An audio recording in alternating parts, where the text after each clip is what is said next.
A'udhu billahi minash shaitanir rajeem. Bismillahir Rahmanir Rahim. Dear aspirants, this is Asif Shahzad. So today our seventh lecture for the preparation of lecturer education, headmaster and administrators and subject specialist. So dear aspirants, जैसा कि आप जानते हैं कि हमने qualified guide जो परवेज इकबाल साहब की है उसका सब्जेक्टिव पार्ट हमने स्टार्ट किया हुआ है।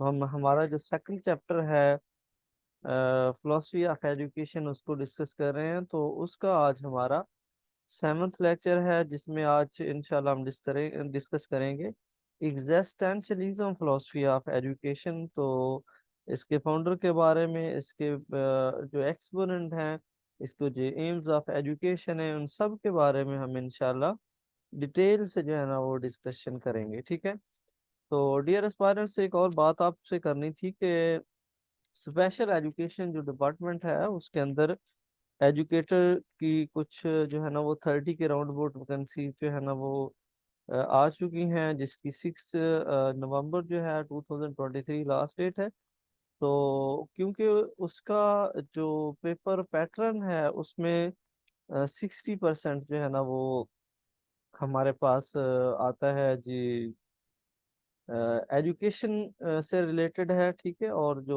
40% है वो जीके के रिलेटेड है। ठीक है। तो क्योंकि हमारा जो 60% का पोर्शन है वो मेजर पोर्शन है, इसलिए ज़्यादा से ज़्यादा हमने जो है ना वो कोशिश करनी है कि हम जो एजुकेशन है इसको ज़्यादा से ज़्यादा इम्प्रूव करें। ठीक है। तो क्योंकि ये मैं आपको एक सब्जेक्टिव जो लेक्चर है वो डेली बेस पे डिलीवर करता हूँ, तो इसलिए ये फ्री ऑफ कास्ट है, इसके कोई चार्जेस नहीं है। ठीक है। तो आप सब लोगों से रिक्वेस्ट है, हम्बल रिक्वेस्ट है कि आप ज़्यादा से ज़्यादा जो है वो अपने फ्रेंड्स के साथ शेयर करें, स्टेटस लगाएं, अपने जो रिलेटिव्स हैं, अपने जो दोस्त हैं उनके साथ शेयर करें, ताकि ज़्यादा से ज़्यादा लोग जो है ना वो इससे फ़ायदा हासिल कर सकें। क्योंकि जब तक आप थ्योरी को नहीं पढ़ेंगे, थ्योरी के कंसेप्ट को अंडरस्टैंड नहीं करेंगे, तो आपको अंडरस्टैंडिंग नहीं होगी और ना ही आपका पेपर क्वालिफाई होगा। ठीक है। क्योंकि जो पीपीएससी है उन्होंने अपना जो पेपर का क्राइटेरिया है वो चेंज किया है और वो कंसेप्चुअल पेपर लेते हैं। ठीक है। तो जब तक आपके कंसेप्ट क्लियर नहीं होंगे, आपका पेपर कभी भी क्लियर नहीं होगा। ठीक है। जितने आपके कंसेप्ट क्लियर होंगे, कंसेप्ट आपके अच्छे होंगे, आपको पेपर में भी उसका फायदा होगा और फिर इंटरव्यू में भी आप अच्छे जो है ना वो मार्क्स ले सकेंगे। ठीक है। तो आज ही हम डिस्कस करते हैं हमारे पास एग्जिस्टेंशियलिज्म फिलॉसफी ऑफ एजुकेशन। तो एग्जिस्टेंशियलिज्म जो फिलॉसफी है इसके बारे में अगर मैं आपको थोड़ा सा जो ब्रीफली आइडिया है स्टडी करने से पहले वो बताना चाहूँ, तो इसमें ये है कि एग्जिस्टेंशियलिज्म जो फिलॉसफी है ये सबसे जो मॉडर्न और यंगेस्ट फिलॉसफी है वो हमारी एग्जिस्टेंशियलिज्म फिलॉसफी है। ये फ्यूचर के साथ रिलेट करती है, ये अपकमिंग जितने भी इवेंट्स हैं उनके बारे में डिस्कस करती है। ठीक है। और जो एग्जिस्टेंशियलिज्म फिलॉसफी है इसमें मैन जो है उसको सेंट्रल और सुप्रीम अथॉरिटी जो है ना वो दी गई है। इंसान की जो फ्री विल है इसके ऊपर फोकस किया गया है। इंसान को फ्रीडम ऑफ चॉइस जो है ना वो दी गई है। ये भी कहा गया है कि मैन जो है वो यानी कि अपने एक्शन के लिए जो है ना वो उसको फ्रीडम दी गई है, वो फ्री है कोई भी चीज को सिलेक्ट करने के लिए, कोई भी चीज को चूज करने के लिए इंसान को फ्री कंसिडर किया जाता है। जब एक इंसान को यानी फ्री ऑफ चॉइसेस दी जाती है तो फिर वो अपने जो एक्शंस हैं, अपनी जो रिस्पॉन्सिबिलिटीज हैं, अपनी जो ड्यूटीज हैं, अपनी जो एक्टिविटीज हैं, फिर वो उसका रिस्पॉन्सिबल भी होता है। ठीक है। तो ये जी मेन इसका आइडिया है। तो ये स्टूडेंट सेंटर्ड फिलोसफी है। इसमें ज्यादा से ज्यादा जो है ना वो स्टूडेंट की फ्रीडम के ऊपर फोकस किया गया है। ठीक है। तो आइए जी हम इसको डिस्कस करते हैं। तो फाउंडर के हवाले से अगर हम बात करें तो इसके इनके जो फाउंडर हैं वो हमारे पास है सोरेन किर्कगार्ड। ठीक है। सोरेन किर्कगार्ड जो है ये एक डैनिश फिलोसफर है हमारे पास। ठीक है। उसके बाद एक्सपोनेंट के हवाले से अगर हम बात करें तो जेन पॉल सात्रे आ जाता है, कार्ल जेस्पर्स आ जाता है, उसके बाद जनाब राइन हॉफ नाइबर आ जाता है। ठीक है। तो ये एक्सपोनेंट भी आपने याद रखने हैं। ठीक है। तो एग्जिस्टेंशियलिज्म में be described as a modern youngest philosophy, ठीक है। तो ये जो एग्जिस्टेंशियलिज्म है इसको जदीद और नौजवान जो फलसफा के तौर पर बयान किया जाता है या इसको कहा जाता है। इट इज़ वेरी डिफिकल्ट, ये बहुत ज़्यादा मुश्किल है। प्लीज।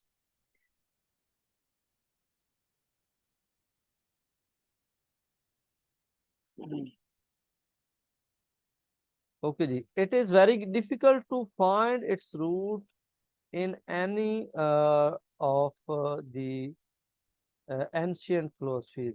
यानी कि ये बहुत ज़्यादा मुश्किल काम है, ये डिफ़िकल्ट टास्क है कि जो जितनी भी पुरानी या ओल्ड फिलोसफीज हैं उनके अंदर ये जो एग्जिस्टेंशियलिज्म फिलोसफी है, इसकी हम जो रूट्स हैं, इसकी जड़ें, इसकी जो बुनियादें हैं, इसकी जो फाउंडेशन है उसके अंदर तलाश करें, ठीक है। ऐसा मुमकिन नहीं है, इस वजह से हम इसको मॉडर्न और यंगेस्ट फिलोसफी ऑफ एजुकेशन कहते हैं, ठीक है। It is modern 20th century philosophy, यानी कि ये जदीद फिलोसफी है, 20th सेंचुरी की मॉडर्न फिलोसफी है। मेन एक्सपोनेंट्स ऑफ, तो इसके जो मेन एक्सपोनेंट्स हैं उसमें यानी कि सोरेन किरकेगार्ड है, द डैनिश फिलोसफर। इनका लाइफ स्पैन जो है ना वो 1830 से लेकर 1835 तक आता है जी। जस्ट मिनट, 1935 होगा यहाँ पे। तो आई थिंक स्पेलिंग थोड़ी सी लिखने में प्रॉब्लम है। चलें जी, इसके बाद जी जेन पॉल सात्रे आ जाते हैं। ये फ्रेंच हमारे पास जो राइटर हैं वो हैं, ठीक है।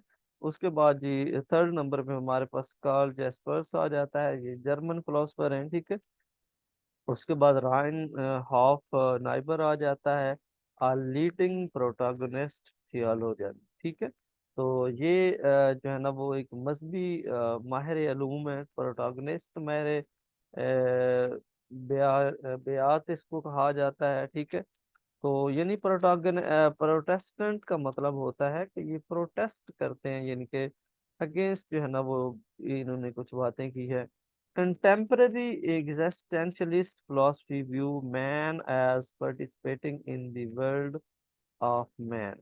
तो जो एग्जिस्टेंशलिज्म फिलोसफी है इसके जितने भी कंटेम्पररी हैं, कंटेम्पररी का मतलब होता है हम असर जो एक ही दौर के अंदर मौजूद हूँ, ठीक है।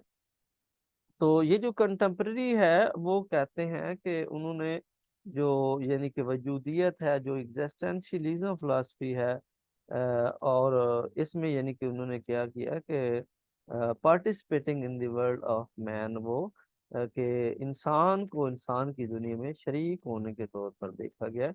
इंसान जो है वो दुनिया के अंदर कैसे पार्टिसिपेट करता है, कैसे अपनी एक्टिविटी को, कैसे अपनी रिस्पॉन्सिबिलिटीज को लेता है, ठीक है।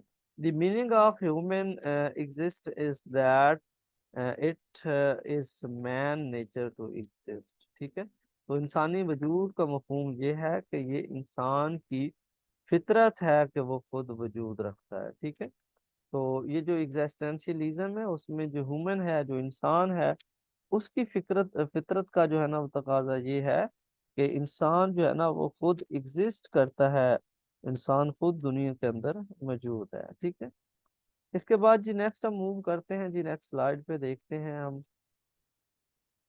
Soren Kierkegaard the Danish philosopher describe the dilemma of the individual man to more than a century age with keen psychological insight, ठीक है।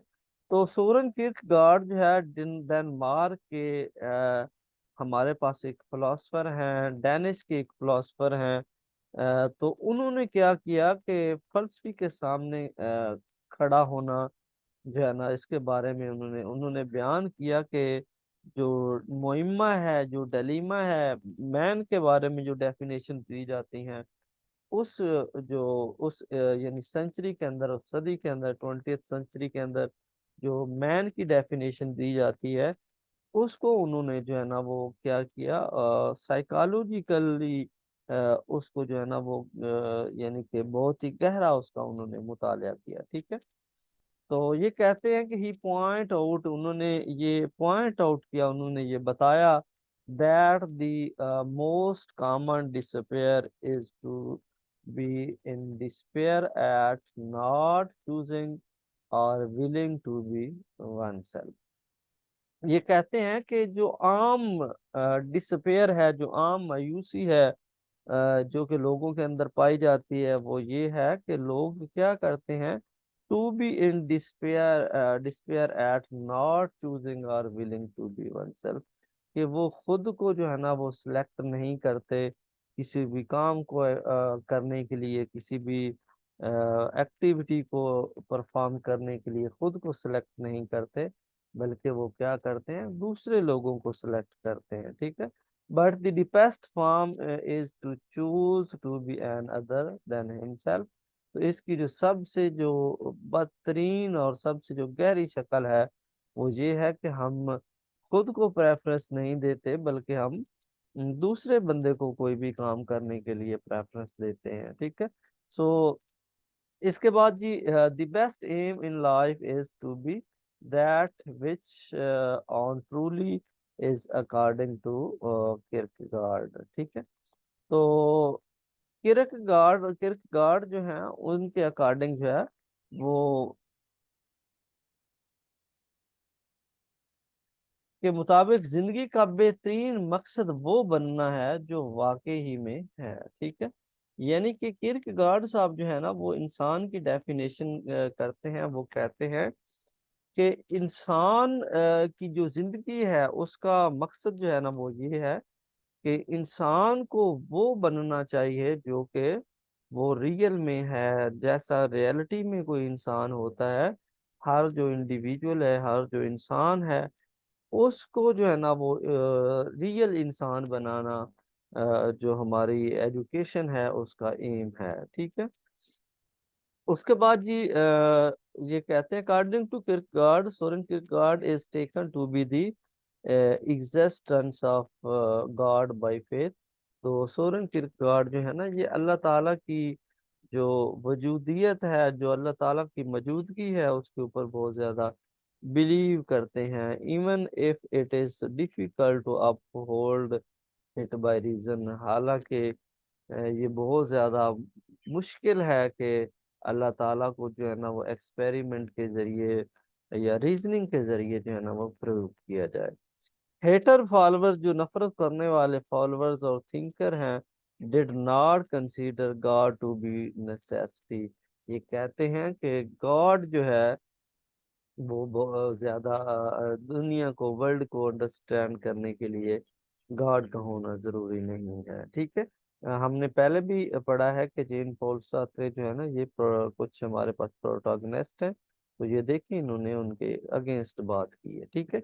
उसके बाद French philosopher and play right, तो जेन पॉल सार्त्रे जो है ये एक फिलोसफर भी हैं, प्ले राइट भी हैं। आर्ग्यूड, उन्होंने दलाल दिया that human life has no purpose, कि जो इंसान की लाइफ है उसका कोई पर्पस नहीं है, इंसान को बनाने के लिए, इंसान को दुनिया में लाने के लिए इसका कोई ऐसा पर्पस नहीं है, ठीक है।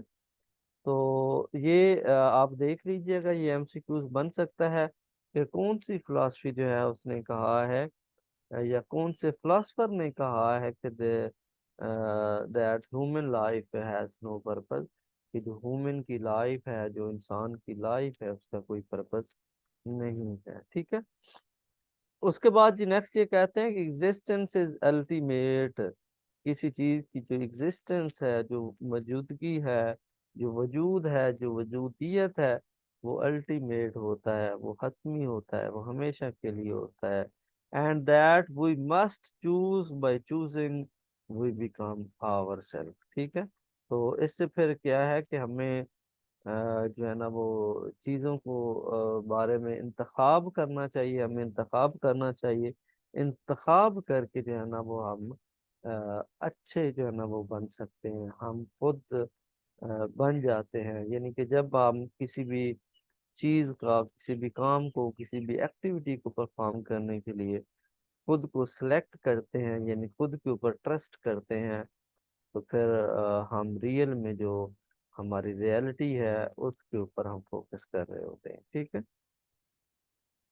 उसके बाद जी नेक्स्ट हम मूव करते हैं नेक्स्ट स्लाइड में, देखें जी हमारे पास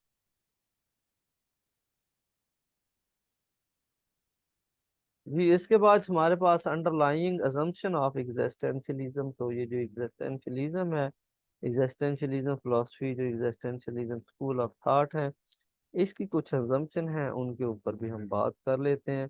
यानी वजूदियत के जो बुनियादी मफरूज़ा हैं उनके ऊपर हम बात करते हैं।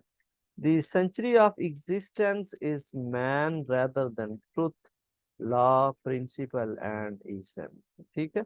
तो ये जो सेंचुरी है, ये जो सदी है, इसमें मैन की जो जिंदगी है, इंसान जो है, उसको सबसे ज्यादा जो है ना वो इम्पोर्टेंस दी गई है, उसको जो है ना वो सेंट्रल अथॉरिटी दी गई है।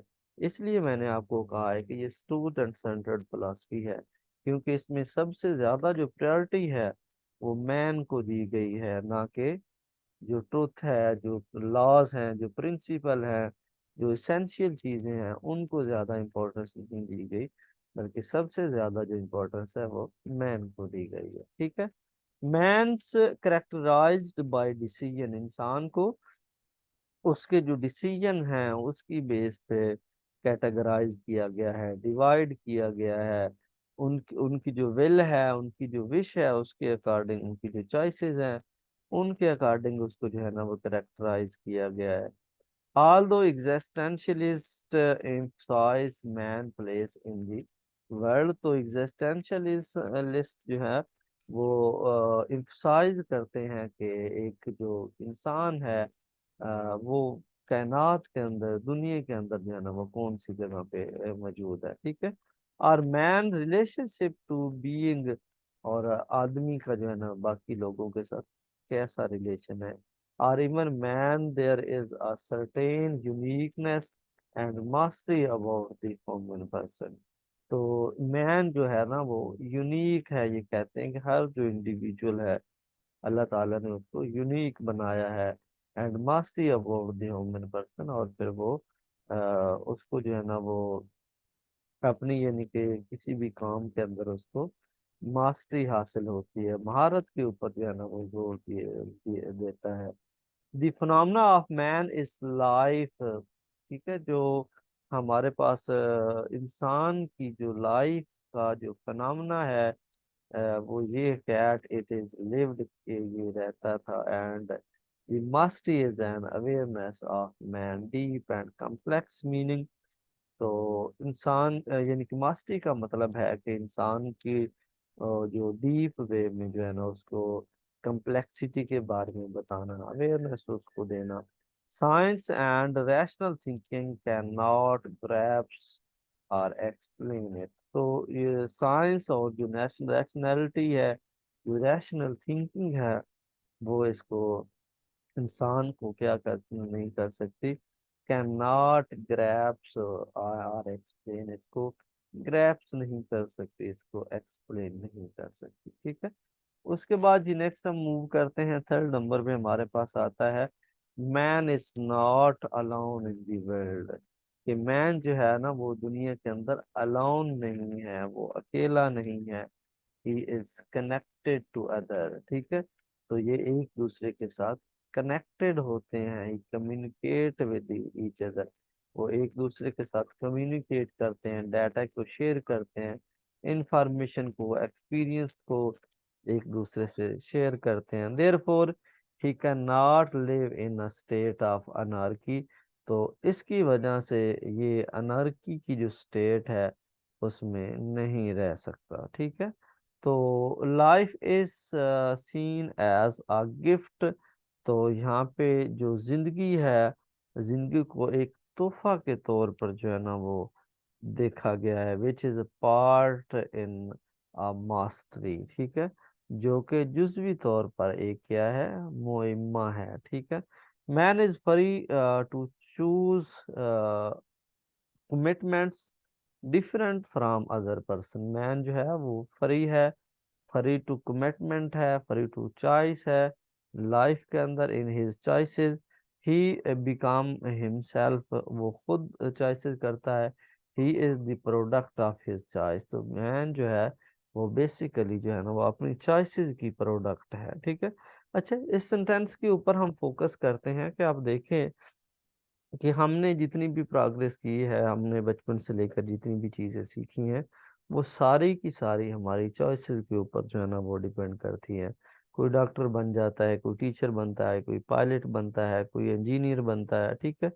तो ये सारी की सारी, कोई मैकेनिक्स बन जाता है, ये सारी की सारी इंसान की जो अपनी चॉइसेस हैं उसका प्रोडक्ट है, ठीक है। ही इज देयर फोर, इस वजह से I an individual who is different from other person. तो इस वजह से एक जो इंडिविजुअल है दूसरे इंडिविजुअल से डिफरेंट है, मुख्तलिफ है। The real living person is more important than any statement we can make about him। तो जो real living person is more important, जो इंसान दुनिया के अंदर रहता है वो बहुत ज़्यादा इम्पोर्टेंट है देन एनी स्टेटमेंट, किसी और स्टेटमेंट की निस्बत we can make about him, हम उसके बारे में बात कर सकते हैं। Man existence is more important than his essence, ठीक है। इंसान का वजूद उसके जोर से ज्यादा अहमियत का हामिल है। इसके बाद जी फोर्थ नंबर पे हमारे पास आता है existentialism propounded the belief that man cannot accept the ready-made concept of existence of force upon him। Existentialism जो है वो यानी कि इस अकीदे की तर्जुमानी करती है कि इंसान वजूद के तैयार शुदा तसव्वुरात को कबूल नहीं करता, यानी कि इंसान रेडीमेड चीज़ों जो है उनको एक्सेप्ट नहीं करता, उनको कबूल नहीं करता। He is a free agent, इसको फ्री एजेंट कहा जाता है। Freedom to choice, freedom to talk उसको दी जाती है, ठीक है। Capable of shaping his own life and choosing his own destiny. वो क्या इस काबिल होता है कि वो अपनी लाइफ को जो है ना वो खुद शेपिंग दे सकता है, अपनी जो डेस्टिनी है उसको हासिल कर सकता है। Thus we cannot treat people as machine, इस वजह से हम इंसान को एक मशीन की तरह ट्रीट नहीं कर सकते।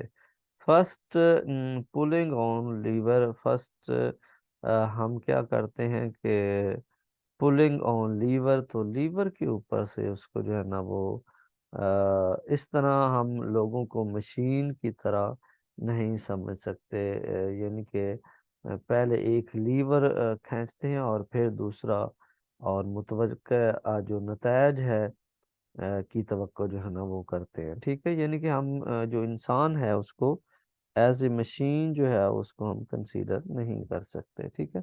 तो पहले हम बेसिक चीज़ें जो है ना वो करते हैं और उसके बाद फिर जो इम्पोर्टेंट चीज़ें होती हैं उनकी तरफ हम इंसान को लेकर जाते हैं, ठीक है। तो इसके बाद जी हम देखते हैं डियर एस्पायरेंट्स,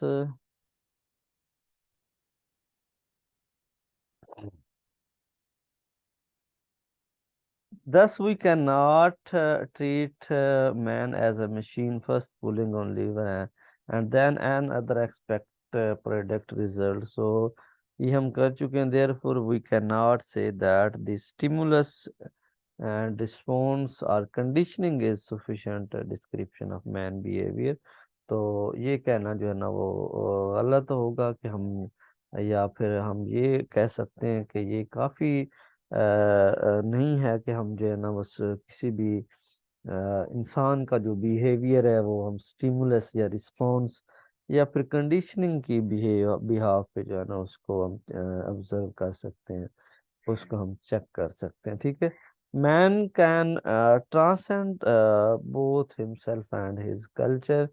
तो इंसान जो है वो अपने आप और अपनी सकाफत दोनों से मावरा होता है, दोनों के साथ वो इंटरलिंक जो है ना वो करता है, दोनों के साथ उसकी इंटरेक्शन होती है, ठीक है।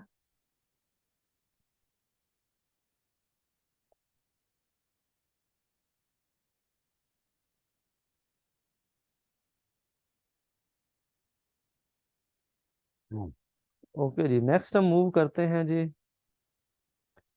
इसके बाद जी हमारे पास आता है एजुकेशन इम्प्लीकेशन ऑफ एग्जिस्टेंशियलिज्म। तो जो एग्जिस्टेंशियलिज्म फिलॉसफी है उसकी कुछ जो इम्प्लीकेशंस हैं उनके ऊपर हम बात करते हैं। सबसे पहले नंबर पे हमारे पास आता है, the most important aim in education is the becoming of human a person as one who lives and make decision about what he will do and be. ठीक है, यानी तालीम का सबसे अहम मकसद एक इंसान बनाना है जो जिंदगी गुजारता है, फैसला करता है और वो क्या करेगा और क्या होगा इसके बारे में जानना है। ठीक है, तो knowing is the sense of knowing oneself, social relationship and biological development and are all parts of this becoming human existence on the value relate to it is the primary factoring education। ठीक है, हाँ। तो अपने आप को जानने का एहसास है, समाजी ताल्लुक और हयातियाती तरक्की जो है इसके ऊपर फोकस करता है। ये सब इंसानी वजूद बनने का हिस्सा है। इससे मुतल्लिका कदर जो है वो बुनियादी फैक्टरिंग जो है ना वो तालीम है। ठीक है, यानी कि आप जो है ना वो समाजी रिलेशनशिप कायम करना चाहते हैं, आप हयातियाती तरक्की करना चाहते हैं, तो इन सब फैक्टर्स के लिए जो है ना वो एजुकेशन बहुत ज़्यादा ज़रूरी है। ठीक है, सेकंड नंबर पे ये कहते हैं, the school should provide an atmosphere where the individual develop in a healthy way.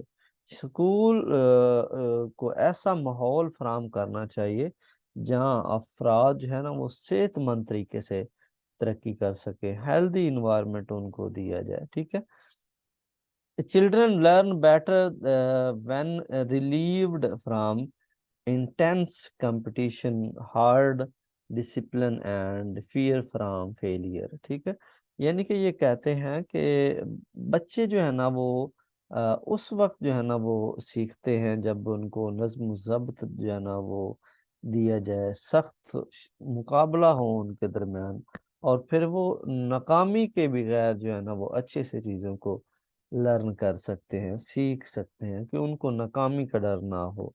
Thus, each child can grow to understand his own need and values and take charge of the experience of for changing them। ठीक है, तो उसके बाद जी ये कहते हैं कि हर बच्चा अपनी ज़रूरियात और अक़दार को समझने के लिए बढ़ सकता है, उनको तब्दील करने के लिए तजर्बात की जिम्मेदारी ले सकता है। ठीक है, in this way self evaluation is the beginning and end of the learning process. तो इसमें जो सेल्फ इवेल्युएशन है, बच्चा खुद की इवेल्युएशन करता है, एनालाइज करता है खुद की, ये सबसे जो बिगिनिंग प्रोसेस होता है इसमें। एज लर्निंग प्रोसीड्स, जैसे जैसे लर्निंग प्रोसीड्स होती जाती है, चलती जाती हैं, चिल्ड्रन आर फ्रीली ग्रोइंग, तो बच्चे जो है ना वो फ्री, उसकी उनकी ग्रोइंग ग्रोथ जो है ना वो शुरू हो जाती है और वो फियरलेस होते हैं, अंडरस्टैंडिंग्स करते हैं इंडिविजुअली, इनफरादी तौर पर। ठीक है, तो in classroom characterize by such an atmosphere, तो क्लास में इस तरह से जो इन्वायरमेंट है उसको करेक्टराइज किया जाए माहौल को कि यंग पीपल बिकम एक्टिव, ताकि यंग पीपल जो है ना वो एक्टिव हों, साथ में ट्रुथ वर्दी हूँ एंड एक्सेप्टेंस बाय टीचर, और फिर teacher faster truth worthiness, sense of security. ठीक है, तो खुद एतमादी जो है ना उनके अंदर हो, और उस्ताद की तरफ से कबूलियत को फ़रोग देना चाहिए, यानी कि टीचर जो है ना उसमें कबूलियत, एक्सेप्टेंस की एबिलिटी हो कि स्टूडेंट अगर उनसे कोई क्वेश्चन करते हैं, आइडियाज़ शेयर करते हैं, तो टीचर उनको कबूलियत जो है ना वो का दर्जा दे, उनको एक्सेप्ट करे, और इत्माद के तहफ़्फ़ुज़ के लिए एहसास को फ़रोग दे, यानी कि उनके अंदर सेंस ऑफ सिक्योरिटी जो है ना वो, सेंस ऑफ ट्रस्ट जो है ना वो पैदा करें।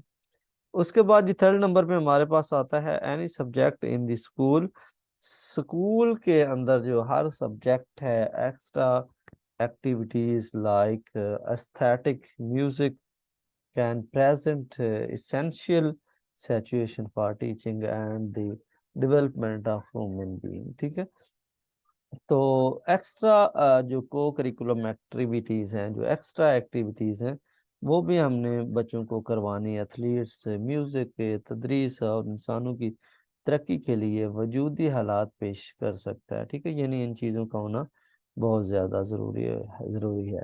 However, some subject reflect the meditative awareness of the essential condition। तो कुछ जो मज़ामीन हैं दूसरों के मुकाबले में ज़रूरी हालत के बारे में मुराकबा की आगाही की अक्कासी करते हैं। उनमें में से ये दो जो है ना वो नुमायाँ तरीन हैं। तो others, the two most prominent of these are literature and art। तो इसमें literature और art जो है ना वो बहुत ज़्यादा important है। the type of thinking, सोचने की जो शक्ल है, जो टाइप है, however needs maturity on the part of the student।